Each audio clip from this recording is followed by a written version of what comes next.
Bakery style में birthday cake सिखा रही हूँ जो कि बगैर ओवन के बनेगा, झटपट तैयार होगा। प्रेशर कुकर में रेडी करेंगे। मुकम्मल रेसिपी देखें ताकि आप लोग भी घर पे इजीली बना सकें और सेम वैसा ही।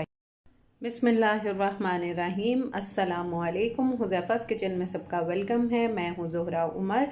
आज मैं बना रही हूँ बर्थडे के लिए घर पे चॉकलेट केक बनाने की रेसिपी। मेरी बर्थडे है तो मैं ख़ुद से केक बना रही हूँ हस्बैंड के ऑर्डर पे। चलिए चलते हैं रेसिपी की तरफ। 2 अंडे ले लेंगे रूम टेम्परेचर पे, ठीक है। और इसके अंदर ऐड करेंगे हाफ कप शुगर।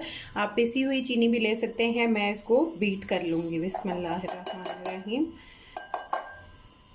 उसके बाद इसमें 1 टीस्पून हम डालेंगे वनीला एसेंस। ये अंडे की स्मेल को ख़त्म करता है।